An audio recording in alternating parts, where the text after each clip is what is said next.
Bismillahirrahmanirrahim. Innal hamdalillah nahmaduhu wa nasta'inuhu wa nastaghfiruh wa na'udzu billahi min shururi anfusina wa min sayyiati a'malina. May yahdihillahu fala mudilla lahu wa may yudlil fala hadiya lahu. Wa ashhadu an la ilaha illallah wahdahu la syarika lahu wa ashhadu anna Muhammadan 'abduhu wa rasuluh sallallahu alaihi wa ala alihi wa ashabihi ajma'in, amma ba'd. Para pendengar dan pemirsa yang dirahmati Allah subhanahu wa ta'ala, masih bersama kajian penjelasan kitab Al-Arba'in An-Nawawiyah, Al-Arba'un fi Mabadi'il Islam, Al-Arba'un fi Mabadi'il Islam wa Qawa'idil Ahkam. 40 hadis tentang dasar-dasar Islam dan pokok-pokok hukum agama, karya Al-Imam An-Nawawi rahimahullahu ta'ala. Dan pada pertemuan sebelumnya telah kita bahas bersama hadis nomor 23, yaitu hadis Abu Malik Al-Ash'ari radhiyallahu anhu, bahwasanya beliau berkata Rasulullah sallallahu alaihi wasallam bersabda, yang artinya wudhu itu separuhnya solat. Alhamdulillah bisa memenuhi mizan timbangan amalan kebaikan. Kemudian subhanallah dan alhamdulillah memenuhi seisi langit dan bumi, memenuhi tempat di antara langit dan bumi. Salat itu adalah cahaya, sedekah itu adalah cahaya yang terang atau bukti, dan kesabaran adalah sinar. Al-Quran itu bisa menjadi hujjah bagimu dan bisa menjadi hujjah atasmu. Dan setiap orang itu pergi untuk kemudian menjual jiwanya. Di antara mereka ada yang membebaskan jiwanya, dan di antara mereka ada yang justru malah membinasakannya. Kali ini kita akan membahas hadis nomor 24, yaitu hadis Abu Dzar Al-Ghifari radhiyallahu anhu, yang juga diriwayatkan oleh Muslim. An Abi Dzar radhiyallahu anhu anin Nabi sallallahu alaihi wasallam fima yarwihi atau fima yarwi an rabbih azza wa jalla annahu qala ya ibadi inni haramtu dhulma ala nafsi wa ja'altuhu bainakum muharraman fala tadhalamu. Ya ibadi kullukum dhallun illa man hadaituh fastahduni ahdikum. Ya ibadi kullukum ja'i'un illa man at'amtuhu fastat'imuni ut'imkum. Ya ibadi kullukum 'arin illa man kasautuhu fastaksuni aksukum. Ya, dari Abu Dzar Al-Ghifari radhiyallahu anhu, dari Nabi Muhammad sallallahu alaihi wasallam, dalam hadis yang diriwayatkannya dari Tuhan beliau, dari Allah Azza wa Jalla, bahwasanya Allah Subhanahu wa taala berfirman, wahai hamba-hambaku, sungguh aku telah haramkan kezaliman atas diriku, dan aku jadikan kezaliman itu haram atas kalian. Maka janganlah kalian saling menzalimi. Wahai hamba-hambaku, setiap orang dari kalian sesat kecuali yang aku berikan petunjuk, maka mintalah petunjuk kepadaku, niscaya aku berikan petunjuk kepada kalian. Wahai hamba-hambaku, setiap orang dari kalian lapar kecuali yang aku beri makan, maka mintalah makan kepadaku dan aku akan berikan makan kepada kalian. Wahai hamba-hambaku, setiap orang dari kalian telanjang kecuali yang aku berikan pakaian, maka mintalah pakaian kepadaku, niscaya aku akan memberikannya. Kemudian, ya ibadi innakum tukhti'una bil-laili wan-nahar wa ana aghfiru dzunuba jami'an fastaghfiruni aghfir lakum. Wahai hamba-hambaku, Sungguh setiap orang dari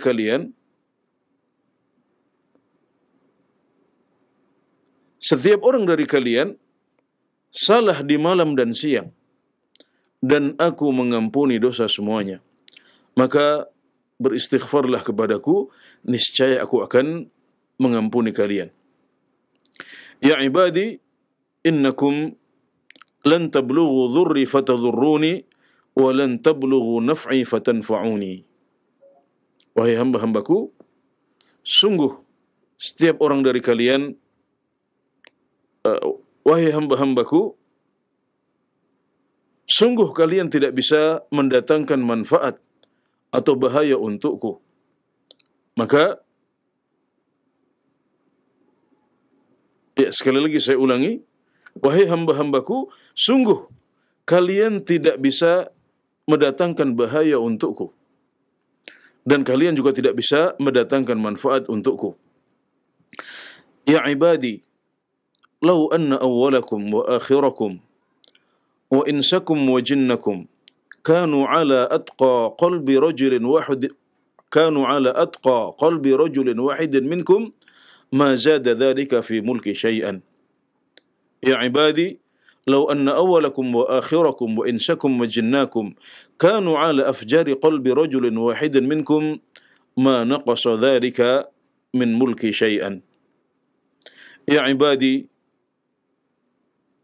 law anna awwalakum wa akhirakum wa insakum wa jinnakum qamu fi sa'idin wahidin fasa'aluni fa'ataitu kulla wahidin mas'alatahu ma naqasa dhalika mimma 'indi illa kama yanqusul mikhyatu idza udkhila al-bahr. Wahai hamba-hambaku, kalau orang yang pertama dari kalian dan orang yang terakhir, jin dan manusia semuanya, memiliki hati yang paling bertakwa, maka itu tidak akan menambah kekuasaanku sedikit pun. Wahai hamba-hambaku, kalau seandainya orang yang pertama dari kalian dan orang yang terakhir, yang manusia dan yang jin, semuanya memiliki hati yang paling durhaka, maka itu juga tidak akan mengurangi kekuasaanku sama sekali. Wahai hamba-hambaku, kalau seandainya orang yang pertama dari kalian sampai yang terakhir, bangsa jin dan manusia semuanya berdiri di sebuah tanah lapang, kemudian mereka semuanya meminta kepadaku, dan aku memberikan masing-masing orang apa yang dia minta, maka itu tidak akan mengurangi hartaku, itu tidak akan mengurangi harta yang ada padaku, kecuali sebagaimana berkurangnya air laut saat dicelupkan jarum ke dalamnya. Ya ibadi, innama hiya a'malukum uhsiha lakum thumma uwaffikum iyaha faman wajada khairan falyahmadillah wa man wajada ghayra dhalika fala yalumanna illa nafsah. Wahai hamba-hambaku, sesungguhnya ini adalah amalan kalian. Aku mencatatnya untuk kalian, kemudian memberikan balasannya untuk kalian. Maka barang siapa yang mendapatkan kebaikan, hendaklah dia memuji Allah, dan barang siapa yang mendapatkan selain itu, maka hendaknya dia tidak mencela kecuali dirinya sendiri. Rawahu Muslim, hadis riwayat Muslim.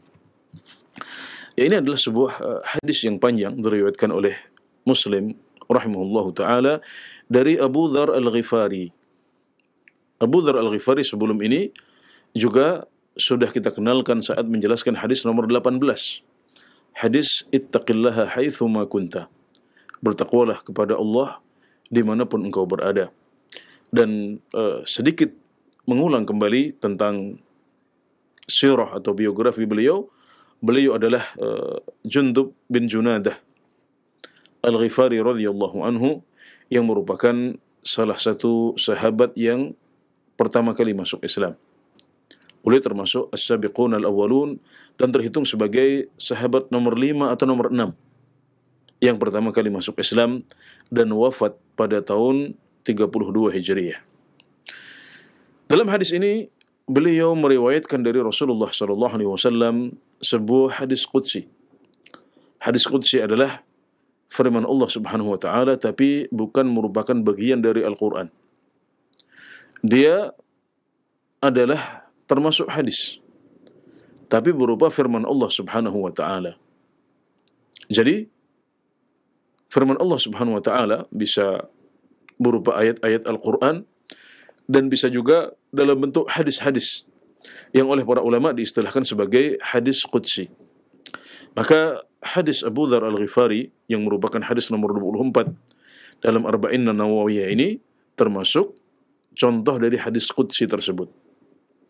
Di sini beliau menyebutkan, yaitu An-Nawawi menyebutkan bahwasanya diriwayatkan dari Abu Dzar dari Nabi SAW dalam riwayat beliau dari Tuhan beliau, yaitu Allah Subhanahu wa taala dan Tuhan kita semuanya, bahwasanya dia Allah Subhanahu wa taala berfirman, "Wahai hamba-hambaku, sungguh telah aku haramkan kezaliman atas diriku dan telah aku jadikan kezaliman haram atas kalian. Maka jangan kalian saling menzalimi."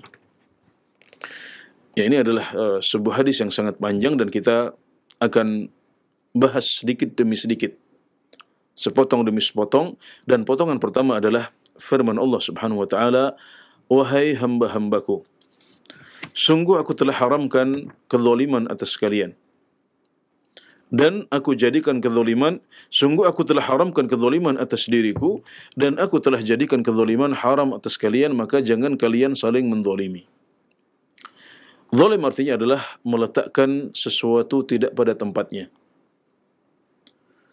Orang yang menyembah selain Allah Subhanahu wa taala berarti dia telah meletakkan ibadah tidak pada tempatnya.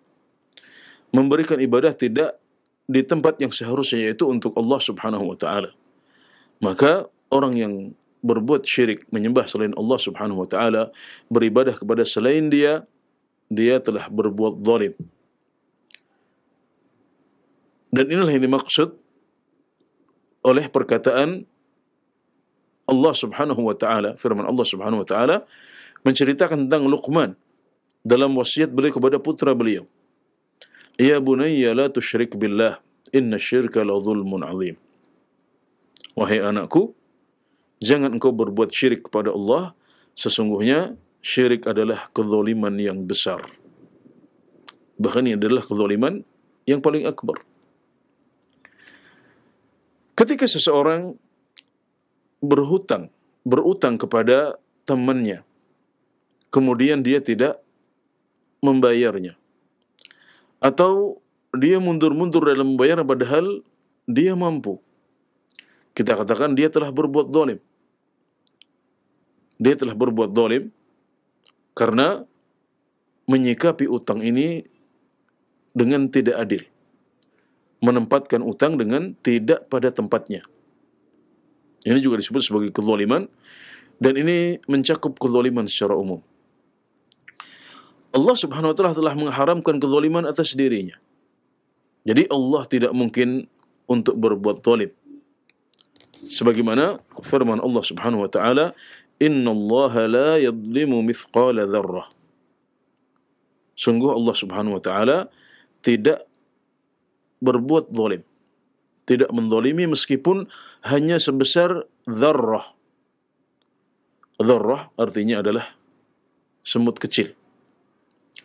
Bisa juga berarti butiran debu yang tidak nampak dalam kondisi kasat mata yang normal, tapi baru kelihatan ketika misalnya sinar matahari masuk ke jendela rumah kita.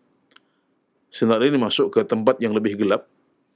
Kemudian ketika sinar itu masuk ke jendela rumah kita, kita melihat ada seperti butiran-butiran udara. Nah, itu juga disebut sebagai dzarrah, itu tentunya lebih kecil daripada semut. Innallaha la yadhlimu mithqala dzarrah. Sungguh Allah tidak berbuat zalim meskipun hanya sebiji dzarrah. Dan karenanya Allah Subhanahu wa taala juga menjadikan kezaliman ini haram atas diri kita. Jadi menghadapi potongan hadis yang pertama ini, kita dituntut untuk memiliki beberapa sikap. Yang pertama adalah percaya dan beriman bahwasanya Allah tidak pernah berbuat zalim. Allah tidak akan menzalimi diri kita, karena ini hadis yang berupa kabar tentang Allah, bahwasanya dia tidak akan berbuat zalim. Maka kita wajib mengimani hal itu. Kemudian yang kedua, menghindari kezaliman di antara kita sendiri. Menghindari kezaliman di antara hamba-hamba Allah, di antara manusia, di antara umat Islam. Kita tidak boleh berbuat zalim kepada mereka, bahkan kepada non-muslim sekalipun. Karena Allah berfirman, وَجَعَلْتُهُ بَيْنَكُمْ مُحَرَّمًا فَلَا تَظَالَمُوا. Dan aku telah jadikan kezaliman haram atas kalian, maka jangan kalian saling menzalimi. Dan kezaliman ini memiliki dampak yang buruk untuk kita, baik di dunia maupun di akhirat. Dalam sebuah hadis sahih disebutkan bahwasanya tidak ada dosa yang lebih cepat mendatangkan musibah. Tidak ada dosa yang lebih cepat mendatangkan hukuman di dunia lebih daripada kezaliman. Juga kezaliman akan menjadi kegelapan untuk kita di akhirat, sebagaimana sabda Rasulullah sallallahu alaihi wasallam dalam hadis riwayat Al-Bukhari dan Muslim dari Ibnu Umar, bahwasanya Nabi Muhammad sallallahu alaihi wasallam bersabda, "Adz-dzulmu dzulumatun yaumal qiyamah." Kezaliman itu akan menjadi kegelapan pada hari kiamat. Kemudian juga disebutkan dalam hadis Abu Hurairah radhiyallahu anhu menjelaskan bagaimana sikap kita kalau kita pernah berbuat zalim. Dalam hadis Abu Hurairah yang diriwayatkan oleh Al-Bukhari ini, beliau meriwayatkan dari Nabi Muhammad sallallahu alaihi wasallam bahwasanya beliau bersabda, "Man kanat 'indahu madlamatun li akhihi falyatahallalhu minha. Fa innahu laysa thamma dinarun wala dirham min qabli an yu'khadha li akhihi min hasanatihi fa id lam yakun lahu hasanat ukhidha min sayyiati akhihi faturihat alayhi." Barang siapa yang memiliki kezaliman kepada saudaranya, barang siapa yang pernah berbuat zalim kepada saudaranya, hendaklah dia minta dihalalkan. Hendaklah dia minta maaf kepada saudaranya atas kezaliman itu. Karena di akhirat kelak tidak ada dinar, tidak ada dirham. Maksudnya dinar dan dirham tidak lagi bermanfaat. Hendaklah kita meminta maaf kepada saudara yang kita zalimi itu sebelum Allah subhanahu wa ta'ala mengambil kebaikan kita untuk diberikan kepada orang yang kita zalimi. Ini hukumannya. Dan kalau seandainya kita sudah tidak punya kebaikan lagi, maka keburukan dan dosa-dosa orang yang kita zalimi akan dilemparkan dan ditimpakan kepada kita. Na'udzubillah min dzalik. Sungguh sangat buruk akibat kezaliman kepada sesama ini. Dia akan membuat kita dihukum di dunia. Dia akan membuat kita rugi besar di akhirat, dinaungi oleh kegelapan, dan kebaikan-kebaikan kita diberikan kepada orang yang kita zalimi. Dan kalau seandainya kebaikan kepada kita sudah habis, maka keburukan-keburukan mereka akan ditimpakan kepada kita. Na'udzubillah min dzalik. Kemudian Allah subhanahu wa ta'ala berfirman dalam hadis ini, "Ya ibadi, kullukum dhalun illa man hadaituh, fastahduni ahdikum." Wahai hamba-hambaku, setiap orang dari kalian sesat, kecuali yang aku berikan petunjuk. Maka mintalah petunjuk kepadaku, niscaya aku akan beri. Ya, dalam hadis qudsi ini, Allah subhanahu wa ta'ala menjelaskan bahwasanya setiap kita ini bodoh sebelum belajar. Setiap kita ini butuh untuk meminta hidayah kepada Allah subhanahu wa ta'ala.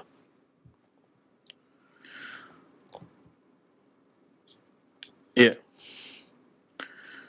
Dan hadis ini tidak bertentangan dengan hadis yang lain.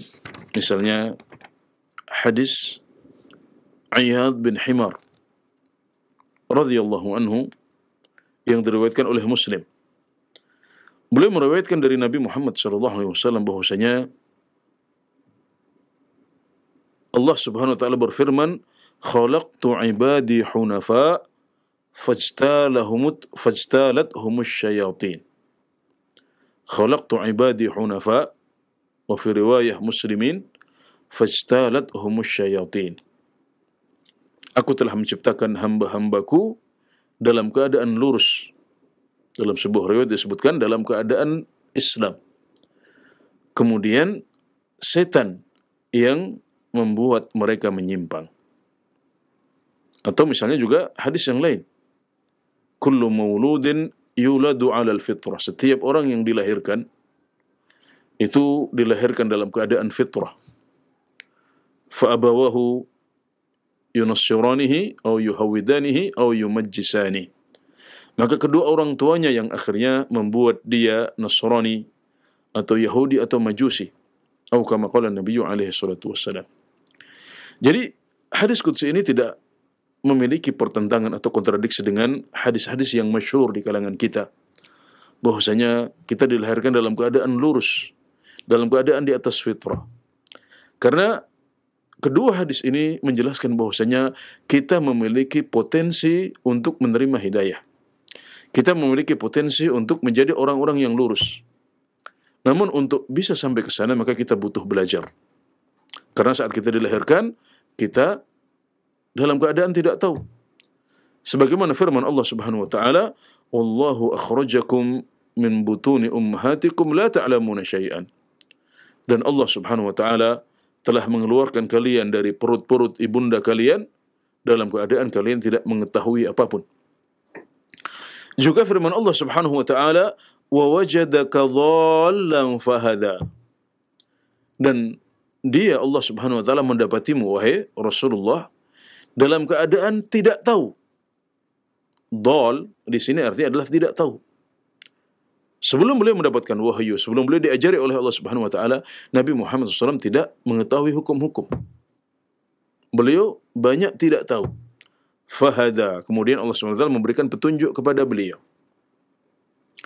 Ya, jadi sebelum kita belajar, sebelum kita mendapatkan hidayah dari Allah Subhanahu wa taala, kita adalah orang-orang yang tidak tahu hidayah. Kita tidak tahu petunjuk. Meskipun ada potensi pada diri kita untuk merengkuh hidayah, ada potensi untuk berada di atas Islam, ada potensi untuk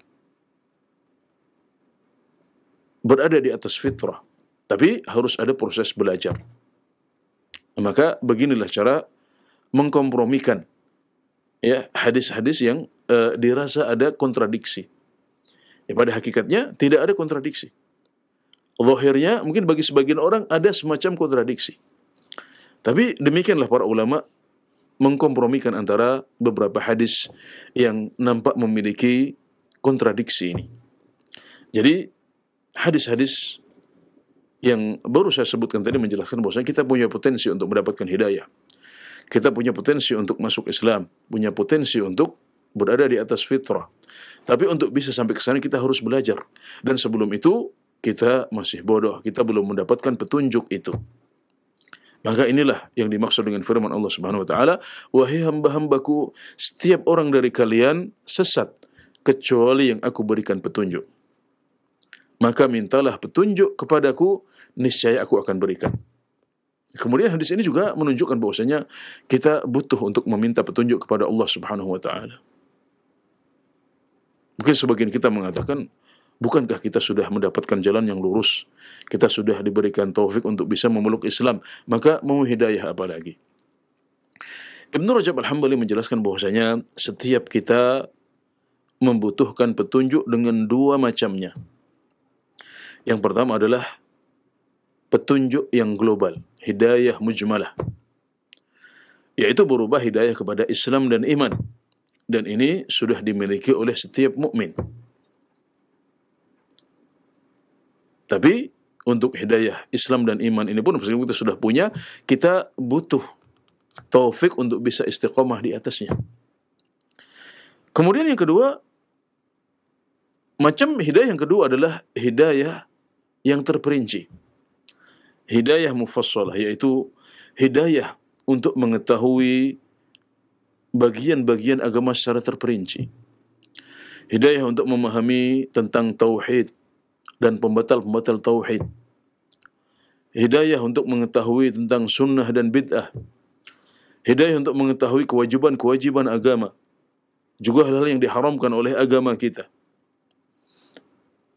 Ya, ini semuanya adalah hidayah mufassalah, hidayah yang terperinci. Dan ini tentunya belum terwujud pada setiap muslim. Belum terwujud pada setiap muslim. Karena kita butuh dua petunjuk ini, kita diperintahkan oleh Allah Subhanahu wa taala untuk terus meminta hidayah. Bahkan dalam sehari semalam paling tidak kita meminta kepada Allah hidayah sebanyak 17 kali. Dengan doa yang wajib kita baca di setiap rakaat salat kita, yaitu firman Allah Subhanahu wa taala, ihdinas siratal mustaqim. Ya Allah, berikan kepada kami petunjuk menuju jalan yang lurus. Ya, jadi jangan katakan kita sudah mendapatkan hidayah maka kita tidak perlu lagi untuk minta hidayah. Karena untuk hidayah yang mujmalah, hidayah yang global, hidayah kepada Islam dan iman, meskipun itu sudah kita dapatkan, kita masih butuh untuk bisa istiqamah di atas jalan ini. Sedangkan hidayah yang kedua, maka tidak semua umat Islam memilikinya. Tidak semua umat Islam memahami bagian-bagian agama secara terperinci, maka kita semuanya butuh untuk mendapatkan hidayah dari Allah Subhanahu wa taala untuk jenis hidayah yang kedua ini. Ya, kemudian Allah Subhanahu wa taala berfirman, "Ya ibadi, wahai hamba-hambaku," langsung saya terjemahkan saja karena waktu yang terbatas. "Setiap orang dari kalian lapar kecuali yang aku berikan petunjuk. Maka mintalah makanan kepadaku, niscaya aku akan beri. Wahai hamba-hambaku, sungguh setiap orang dari kalian telanjang kecuali yang aku berikan pakaian, maka mintalah pakaian kepadaku, niscaya aku akan beri."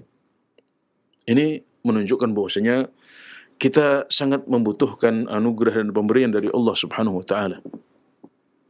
Ya, kita tidak bisa memiliki makanan kecuali kalau Allah memberikannya kepada kita.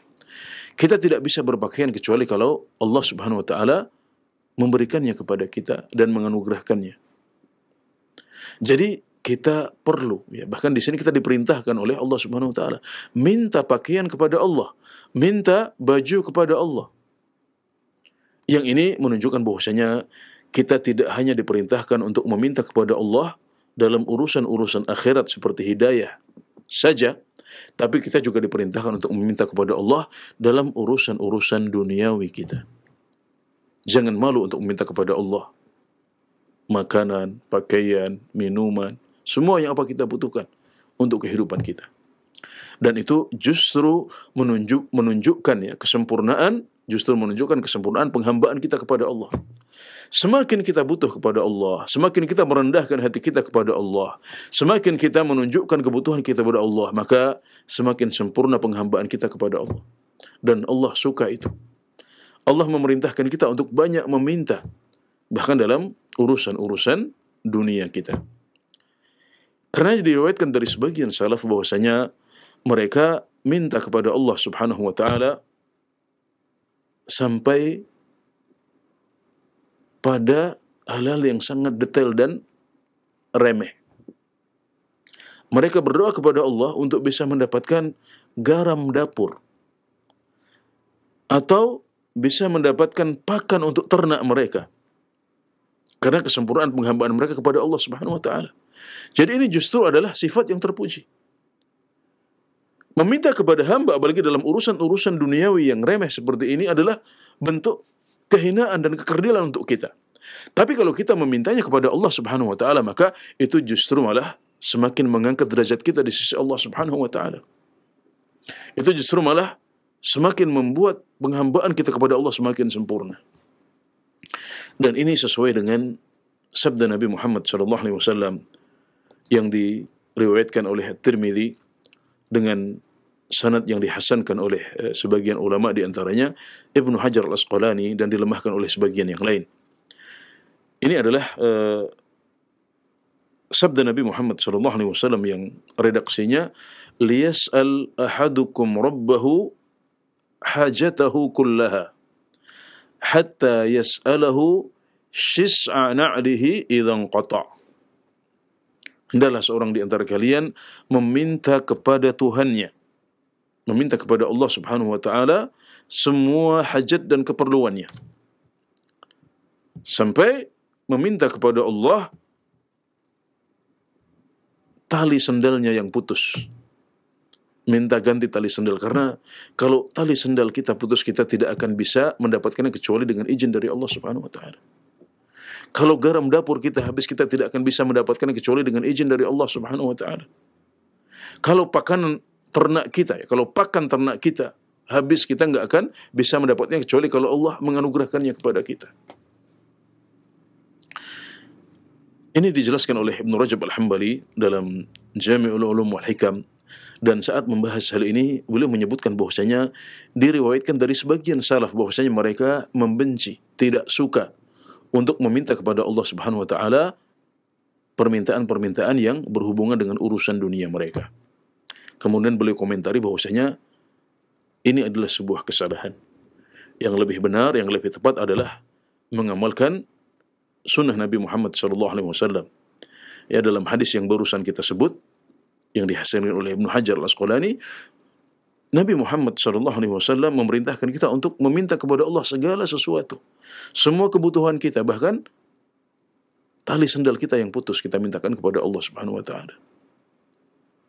Dan sebelumnya dalam hadis yang sedang menjadi pembahasan kita, hadis Abu Dzar Al-Ghifari radhiyallahu anhu, hadis qudsi ini, kita diperintahkan untuk meminta kepada Allah makanan kita dan pakaian kita.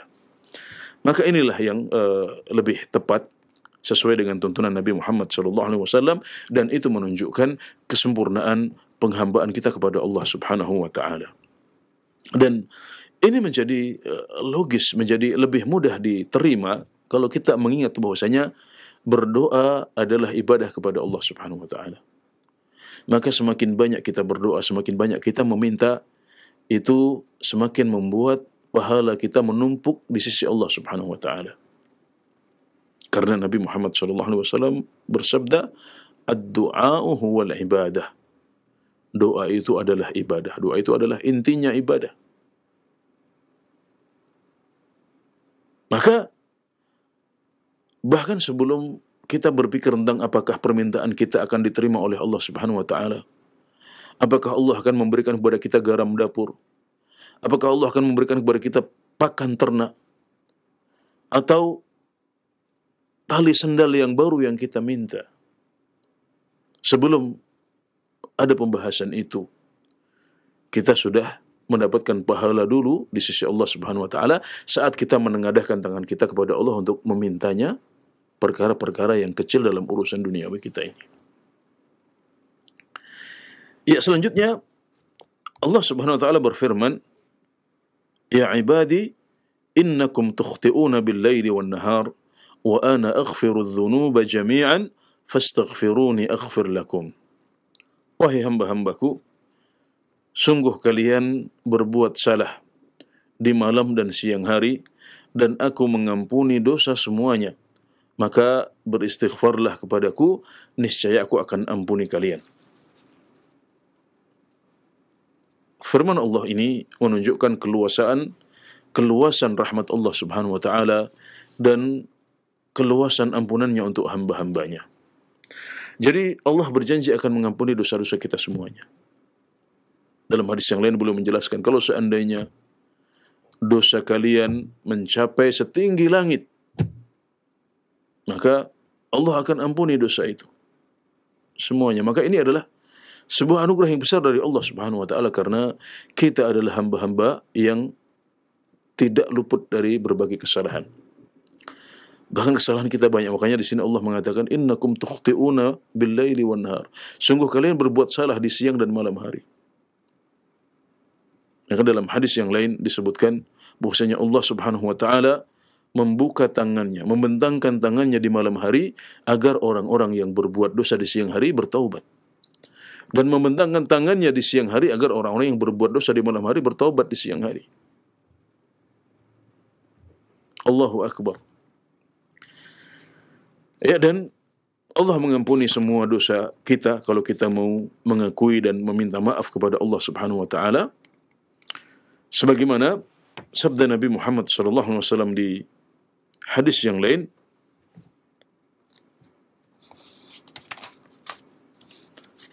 kullu bani adama kullu bani adama khata' kullu bani adama khata'un wa khairul khata'in at-tawwabun. Setiap anak Adam itu banyak salah, dan sebaik-baik orang yang berbuat salah adalah orang-orang yang bertaubat kepada Allah Subhanahu wa taala. Ya, kita dituntut untuk melakukan kewajiban-kewajiban kita, untuk meninggalkan larangan-larangan Allah Subhanahu wa taala, dan kita berusaha untuk menepati hal itu. Namun ternyata di perjalanan hidup kita kadang-kadang kita muqassir. Kita teledor dalam menjalankan kewajiban-kewajiban kita. Dan juga barangkali ada banyak larangan-larangan Allah yang kita langgar. Maka ketika kita tidak bisa sempurna dalam menghamba kepada Allah, dan ini adalah sebuah keniscayaan, kita banyak berbuat salah, kadang di malam hari, kadang di siang hari, maka sikap yang benar untuk bisa menyelesaikan kesalahan-kesalahan kita ini adalah dengan bersimpuh, mengangkat tangan kita kepada Allah, meminta kepadanya agar Dia mengampuni kita semuanya. Kemudian Allah Subhanahu wa taala berfirman, "Ya ibadi innakum lan tablughu dhurri fatadhurruni wa lan tablughu naf'i fatanfa'uni."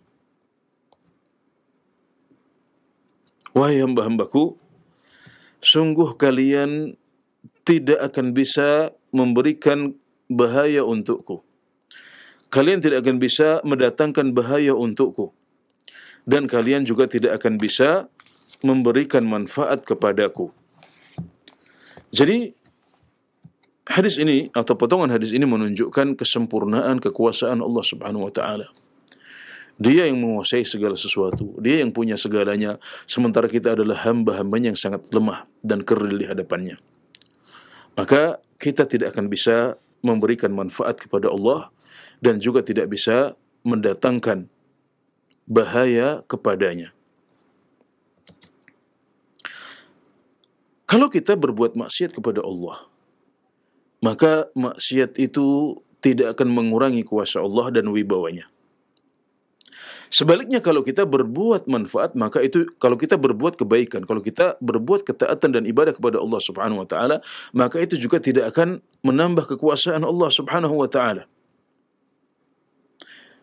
Jadi kalau kita berbuat baik, maka itu pahalanya untuk diri kita, bukan untuk Allah. Ya, dan kalau kita berbuat kejahatan, kalau kita berbuat zalim, kalau kita bermaksiat kepada Allah, maka akibat buruknya akan menimpa kita semuanya. Sebagaimana firman Allah Subhanahu wa taala, "Wala yahzunka alladhina yusari'una fil kufur innahum la yadhurrullaha syai'a." Maka janganlah engkau sedih oleh orang-orang yang berlomba-lomba kepada kekufuran. Mereka tidak akan membahayakan Allah sama sekali. Dan ini ditegaskan oleh potongan hadis yang selanjutnya. Allah Subhanahu wa taala berfirman, "Lau anna awwalakum wa akhirakum wa insakum wa jinnakum kanu ala atqa qalbi rajulin wahidin minkum ma zada dzalika fi mulki syai'an." Wahai hamba-hambaku, kalau seandainya orang yang pertama dari kalian sampai yang terakhir, bangsa jin dan manusia semuanya memiliki hati yang paling bertakwa. Jadi kalau seandainya semua orang, semua jin dan manusia, hatinya adalah hati terbaik, misalnya, tentunya adalah hatinya Rasulullah SAW. Kalau seandainya semua manusia dan jin, dari yang awal sampai yang terakhir, di semua generasi, di semua zaman, memiliki hati seperti hatinya Rasulullah SAW, memiliki iman seperti imannya Rasulullah SAW, maka itu tidak akan menambah kekuasaan Allah Subhanahu wa taala sedikit pun. Hal ini menunjukkan bahwasanya takwa itu ada di hati, sebagaimana firman Allah Subhanahu wa taala, "At-taqwa hahuna." Jadi ada amalan-amalan hati yang merupakan ketakwaan kepada Allah Subhanahu wa taala. Dan takwa yang paling penting adalah takwanya hati kita.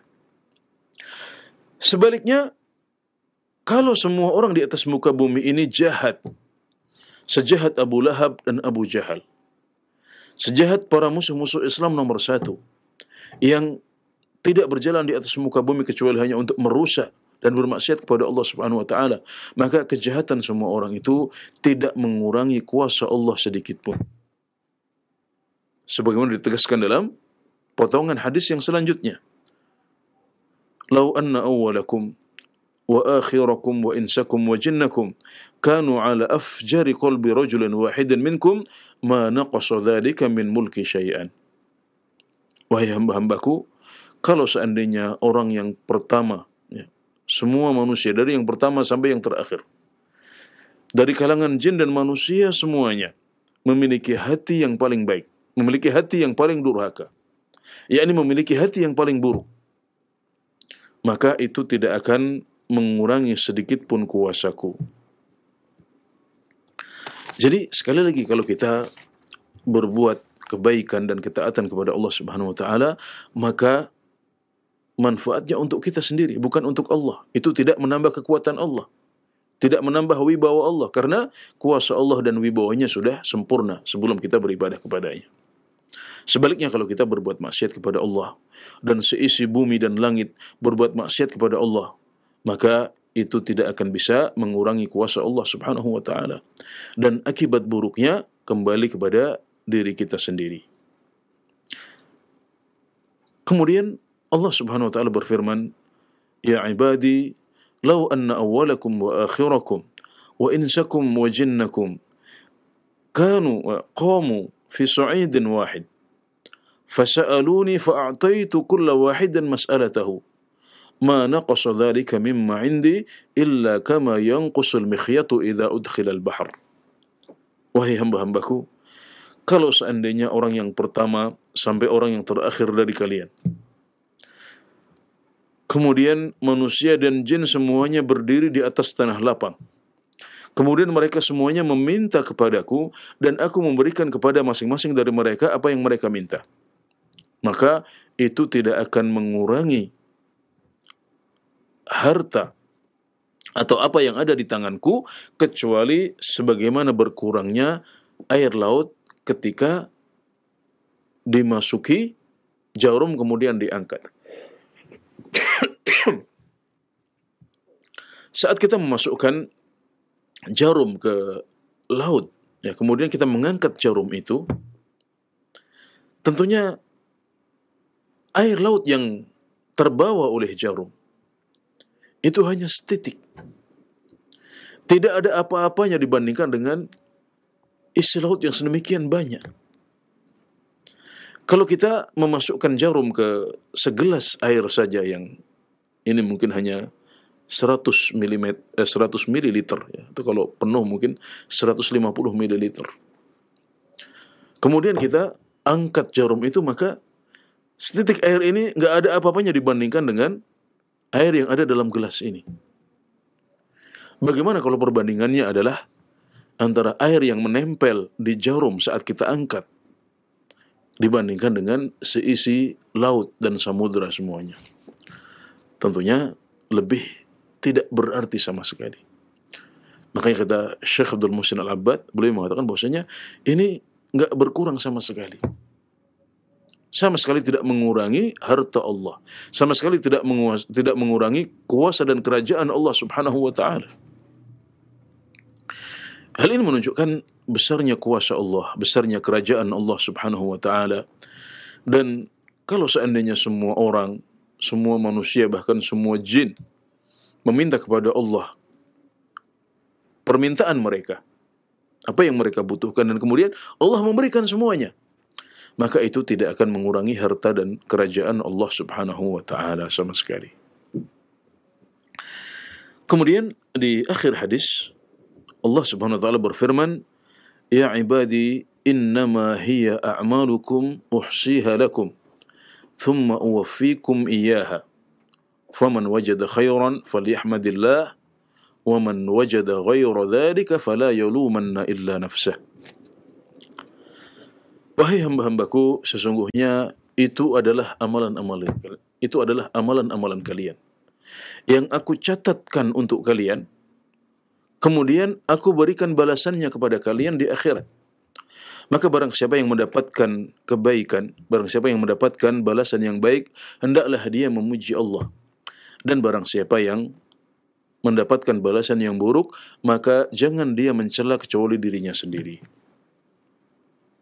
Wahai hamba-hambaku, sesungguhnya yang tadi, maksiat dan ketaatan kalian itu tidak bermanfaat untukku. Ketaatan kalian tidak bermanfaat untukku, tidak menambah kuasaku. Maksiat kalian juga tidak mengurangi kuasaku. Akibatnya akan kembali kepada kalian. Itu amalan kalian. Aku hanya mencatatkannya untuk kalian, kemudian memberikan balasannya kepada kalian di akhirat. Jadi semuanya kembali kepada kalian sendiri. Nanti Allah akan mencatat, ya, memberikan kepada kita semua catatan amalan kita, sekecil apapun, akan dicatat oleh Allah Subhanahu wa taala sebagaimana firman-Nya, "Faman ya'mal mithqala dzarratin khairan yarah, wa man ya'mal mithqala dzarratin syarran yarah." Maka barang siapa yang melakukan kebaikan sebiji dzarrah pun, dia akan melihatnya. Dan barang siapa yang melakukan keburukan sebiji dzarrah pun, maka dia akan melihatnya. Dzarrah seperti yang sudah kita singgung di depan, artinya bisa diartikan sebagai semut yang kecil. Jadi sesemut kecil amalan baik akan kita lihat. Sesemut kecil amalan buruk pasti akan kita dapatkan akibatnya. Semuanya dicatat oleh Allah Subhanahu wa taala. Atau yang lebih kecil dari semut adalah partikel-partikel kecil di udara yang tidak bisa kita lihat saat kita berada di kondisi normal seperti ini. Tapi baru kelihatan misalnya ketika ada sinar yang masuk ke dalam rumah kita. Di jendela kita bisa melihat ada butiran-butiran udara kecil yang tadi tidak kelihatan, tapi ketika sinar masuk dan ada gap, ada perbedaan antara terangnya, ya, luar rumah dengan bagian dalam rumah kita yang agak gelap, maka barulah partikel udara itu kelihatan. Ini namanya dzarrah juga. Jadi itu semuanya dicatat oleh Allah Subhanahu wa taala dan kita akan merasakan akibatnya baik di dunia maupun di akhirat. Maka kata Allah Subhanahu wa taala, barang siapa yang mendapatkan balasan yang baik karena dia sudah berbuat baik, maka hendaklah dia memuji Allah Subhanahu wa taala. Saat kita mendapatkan kebaikan, kita harus memuji Allah Subhanahu wa taala. Karena itu adalah anugerah darinya.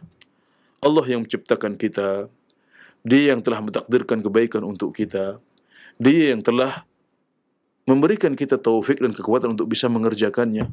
Maka itu semuanya terjadi dengan izin dari Allah Subhanahu wa taala. Tapi kalau kita mendapatkan balasan yang buruk, tentunya karena kita juga telah berbuat buruk. Kita telah berbuat buruk di dunia. Maka Allah membalas kita dengan keburukan. Maka kata Allah, jangan kita mencela kecuali diri kita sendiri. Ya, jadi sikap kita berbeda. Kalau kita buruk, mendapatkan balasan buruk, maka jangan mencela Allah. Karena itu semuanya terjadi karena kesalahan kita sendiri. Kita diazab oleh Allah Subhanahu wa taala. Na'udzubillah min dzalik. Kita mendapatkan balasan yang buruk dari Allah Subhanahu wa taala karena akibat dosa-dosa dan maksiat kita sendiri. Ya, ini adalah hadis yang panjang dari Rasulullah sallallahu alaihi wasallam, diriwayatkan oleh Abu Dzar Al-Ghifari, dan Rasulullah sallallahu alaihi wasallam meriwayatkannya dari Allah Subhanahu wa taala. Hadis qudsi yang sangat agung yang berisi beberapa kaidah penting dalam beragama. Dan sebagai penutup kita akan bacakan bersama kesimpulan, ya, atau beberapa faedah yang bisa kita petik dari hadis yang agung ini. Yang pertama, bahwasanya di antara hadis-hadis yang diwariskan oleh Nabi Muhammad SAW kepada kita, ada yang namanya hadis qudsi, yaitu hadis yang diriwayatkan oleh Nabi Muhammad SAW dari Allah Subhanahu wa taala. Maka ini adalah firman Allah, tapi bukan bagian dari Al-Qur'an, tapi termasuk dalam khazanah hadis dan sunnah Nabi Muhammad SAW. Kemudian yang kedua, bahwasanya Allah Subhanahu wa taala mengharamkan kezaliman atas dirinya. Maka kita harus meyakini bahwasanya Allah tidak pernah berbuat zalim. Dan sebaliknya kita menetapkan keadilan bagi Allah Subhanahu wa taala. Kezaliman kita nafikan dari Allah, kita tepiskan dari Allah Subhanahu wa taala, dan kita menetapkan sifat yang sempurna bagi Allah, yaitu keadilan. Allah Maha Adil. Allah tidak pernah berbuat zalim kepada siapapun. Yang ketiga, bahwasanya Allah Subhanahu wa taala mengharamkan kezaliman atas hamba-hambanya. Maka kita tidak boleh berbuat zalim sesama kita. Dan zalim adalah menetapkan sesuatu tidak pada tempatnya, dan ini mencakup banyak hal. Ini mencakup umum, ya. Ini adalah sesuatu yang umum dan mencakup segala bentuk kezaliman, baik berupa kesyirikan maupun kezaliman-kezaliman yang biasa terjadi di antara sesama manusia. Yang keempat, tingginya kebutuhan hamba-hamba untuk meminta kepada Allah hidayah, juga makanan, juga pakaian, dan hal-hal yang lain dalam urusan dunia dan urusan akhirat. Dan juga di faedah yang keempat ini kita tambahkan bahwasanya Allah Subhanahu wa taala memerintahkan kita untuk meminta kepadanya segala sesuatu, termasuk dalam urusan-urusan duniawi kita yang kecil dan remeh, seperti garam dapur, atau pakan ternak, atau tali sepatu kita saat putus atau hilang. Kita memintakannya kepada Allah, dan itu justru malah lebih baik dan semakin menunjukkan kesempurnaan penghambaan kita kepada Allah Subhanahu wa taala. Ya, pelajaran yang kelima, faedah yang kelima, bahwasanya Allah Subhanahu wa taala mencintai dari hambanya doa. Ya, Allah justru mencintai kita kalau kita banyak meminta dan berdoa kepadanya.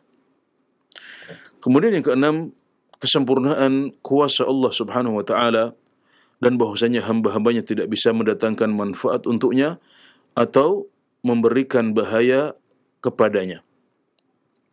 Kalau mereka berbuat maksiat, bahayanya untuk diri mereka sendiri, dan kalau mereka berbuat baik, maka akibat baiknya kembali kepada diri mereka sendiri. Yang ketujuh, bahwasanya semua hamba tidak lepas dari kesalahan. Maka ketika mereka teledor dan berbuat maksiat atau salah, kewajiban mereka adalah bertaubat kepada Allah dan beristighfar kepadanya. Pelajaran ke-8, bahwasanya takwa dan durhaka itu bisa terjadi di hati kita. Karena di sini, dalam hadis ini, Allah Subhanahu wa taala berfirman, kalau seandainya semua orang dari yang pertama sampai yang terakhir, yang jin maupun manusia, memiliki hati yang terbaik. Ini menunjukkan bahwasanya takwa itu ada di hati. Karena Allah menyebutkan kalau seandainya semuanya memiliki hati yang terbaik. Kalau seandainya semuanya memiliki hati yang paling takwa atau hati yang paling durhaka, ini menunjukkan bahwasanya takwa dan durhaka itu bisa terjadi pada hati kita. Faedah yang ke-9, bahwasanya kekuasaan Allah Subhanahu wa taala tidak bertambah dengan ketaatan orang-orang yang taat, dan juga tidak berkurang karena maksiatnya orang-orang yang berbuat maksiat. Pelajaran ke-10, kesempurnaan kekayaan Allah Subhanahu wa taala dan kerajaannya. Dan bahwasanya apapun yang diminta hamba, apapun yang didapatkan hamba dari Allah Subhanahu wa taala, itu sama sekali tidak mengurangi harta dan kuasa Allah Subhanahu wa taala. Pelajaran nomor 11,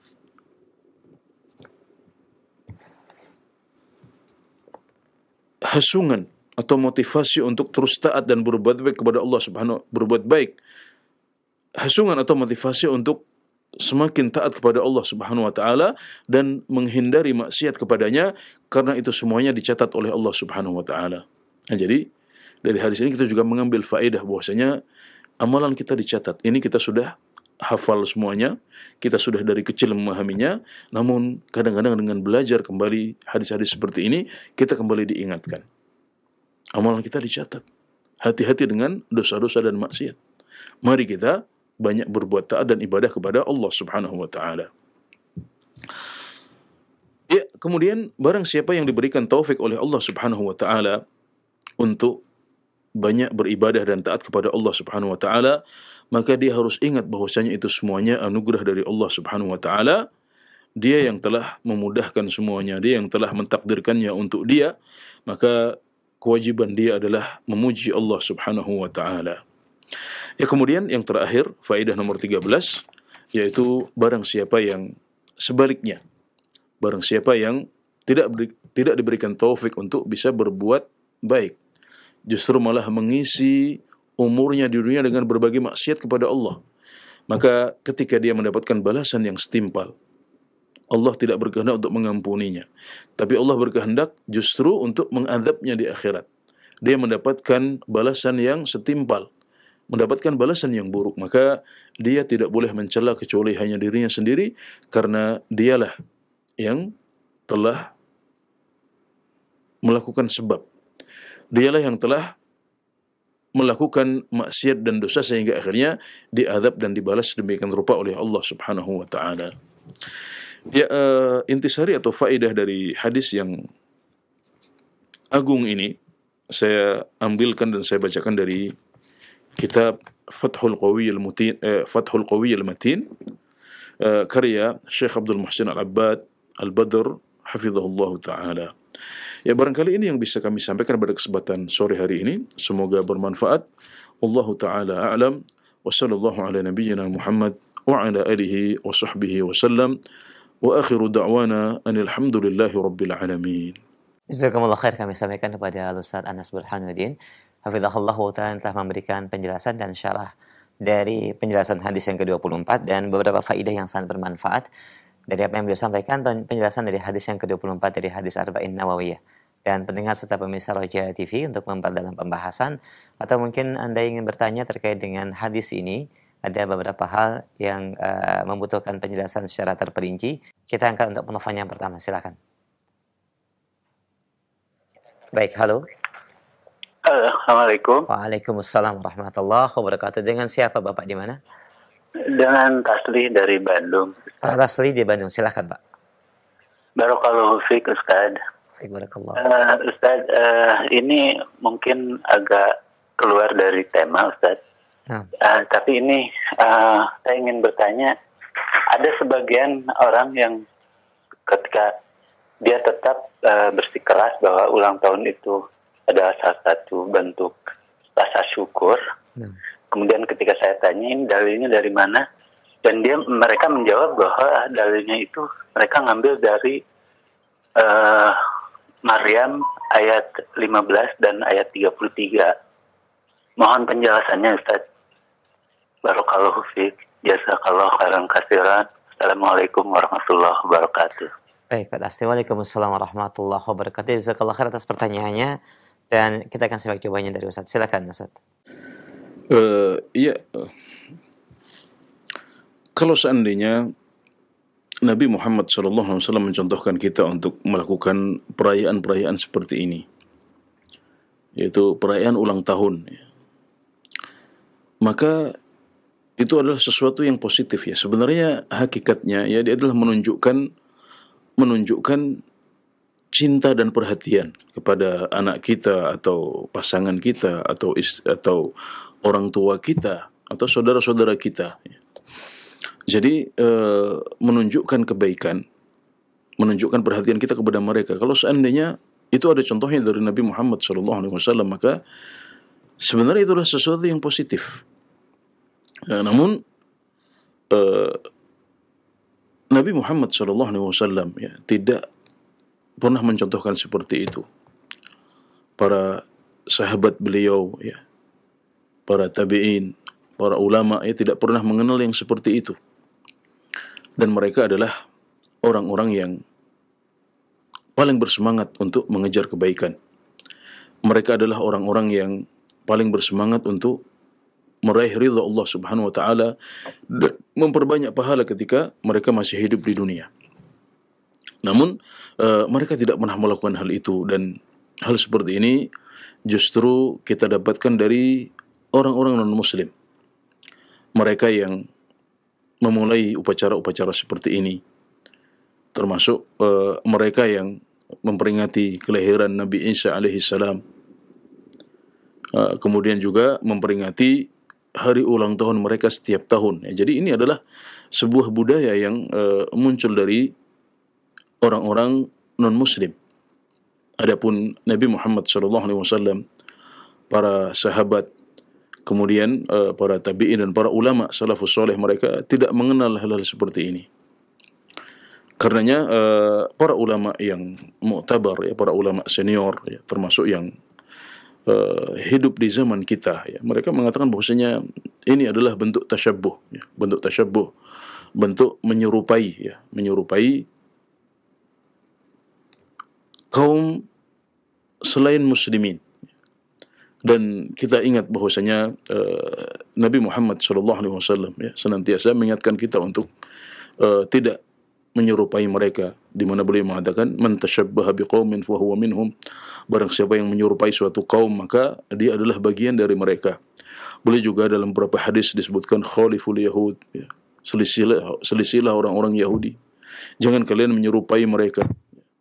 Dalam banyak hal beliau mengingatkan kita untuk menghindari budaya mereka atau meniru budaya mereka. Bahkan beliau sangat bersemangat untuk menyelisihi mereka. Ketika beliau tahu bahwasanya orang-orang Yahudi juga memperingati hari Ashura, di mana itu adalah hari diselamatkannya Nabi Musa alaihi salam dari kejaran Firaun. Maka mereka ikut berpuasa pada tanggal 10 Muharram. Maka ketika beliau tahu itu, beliau mengatakan, la in ishtu ila qabil la asumanna at-tasi'. Kalau seandainya saya hidup sampai tahun depan, maka saya akan puasa pada tanggal 9 juga. Maksudnya tanggal 9 puasa, tanggal 10 puasa.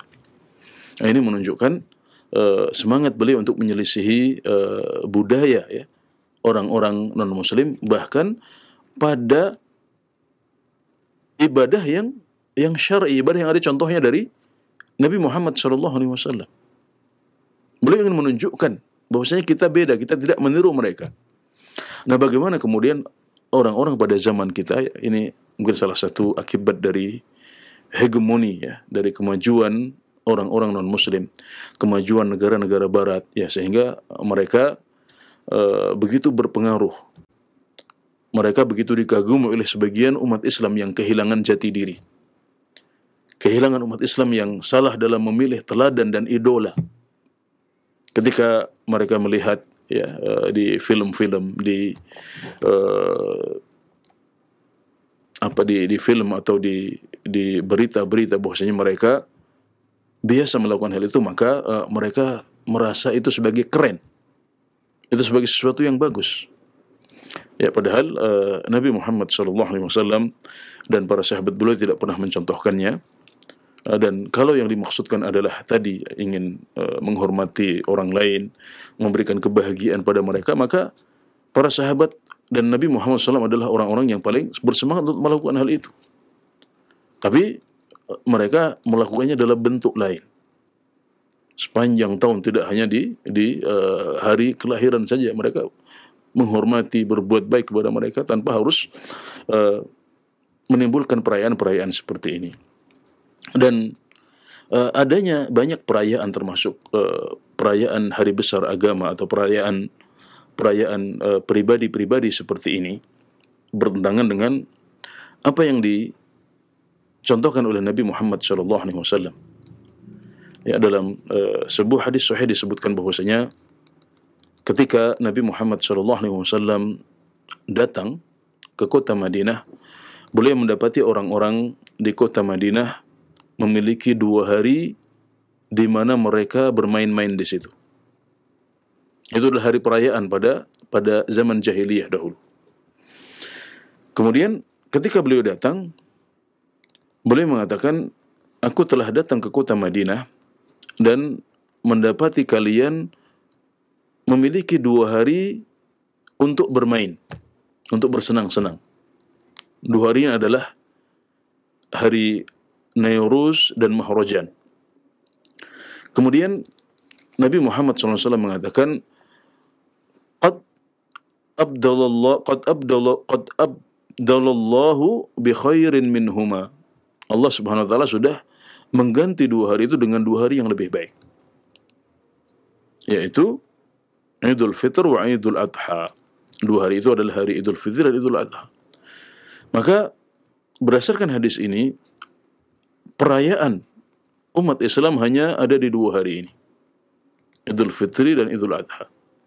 Enggak ada peringatan-peringatan yang lain, baik itu peringatan kelahiran Nabi Muhammad SAW atau peringatan Isra Mi'raj beliau atau peringatan turunnya Al-Quran. Itu enggak pernah dicontohkan oleh Rasulullah SAW.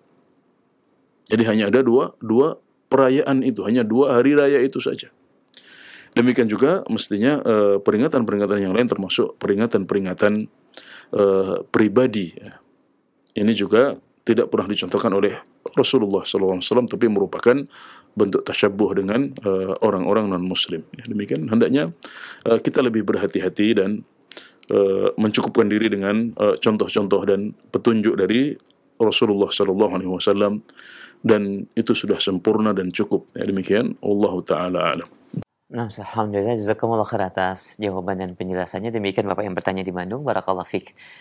Dan kita berikan kesempatan yang kedua, pertanyaan masih dalam pembahasan seputar pembahasan hadis arba'in di hadis yang ke-24. Kita angkat kembali penelpon berikutnya. Silakan. Halo. Halo, Assalamualaikum. Waalaikumsalam warahmatullah. Dengan siapa di mana? Ini dari Gorontalo. Baik, Ibu silakan pertanyaannya. Saya bertanya ini Pak, ini masalah ini suami saya kan meninggal di Palu. Yang meninggal siapa Ibu? Ya, suami saya. Baik. Jadi kuburannya maunya saya mau pindah, saya mau bawa ke Gorontalo. Apa itu bisa Pak? Iya, itu saja pertanyaannya Ibu. Iya. Mohon maaf, suaminya berarti sudah dikubur ya Bu ya, di Palu ya? Iya. Baik. Kita akan simak jawabannya, Zakillah khairah. Ya. Silakan Ustaz. Yang dicontohkan oleh Nabi Muhammad SAW adalah menyegerakan untuk mengubur jenazah seorang muslim. Ketika dia meninggal, maka sunnahnya adalah menyegerakan untuk mengubur orang tersebut. Dan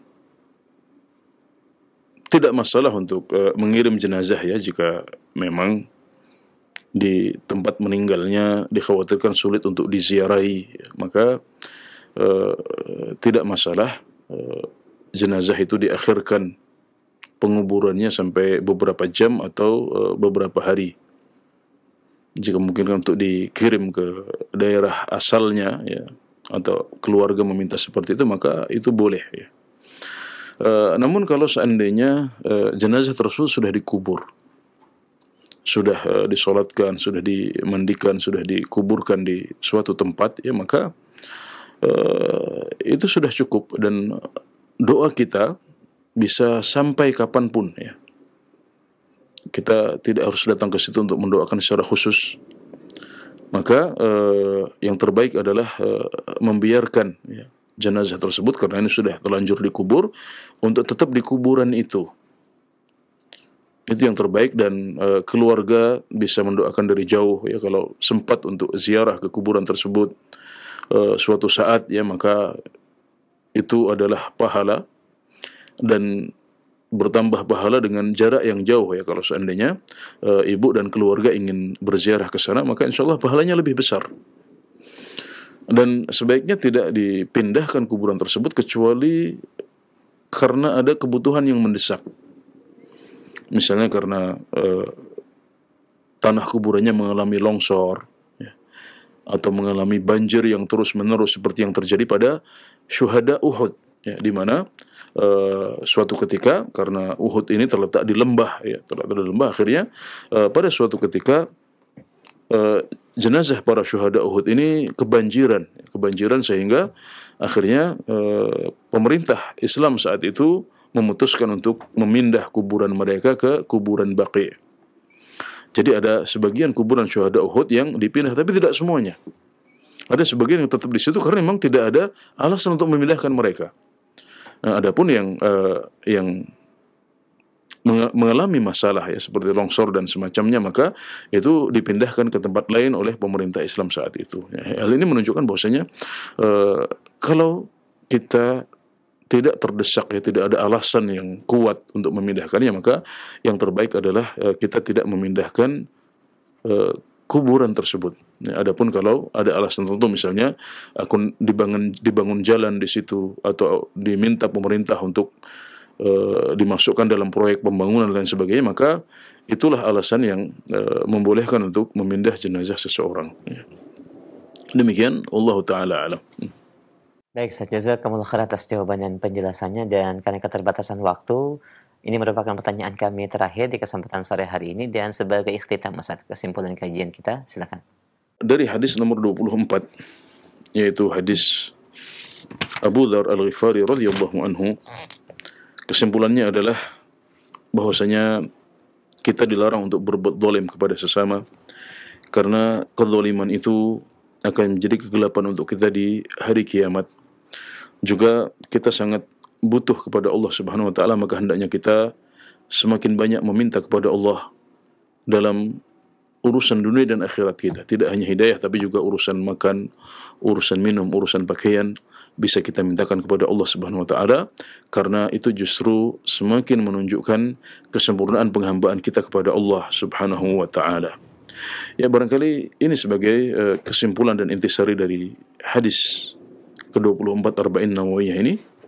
Wallahu ta'ala a'lam.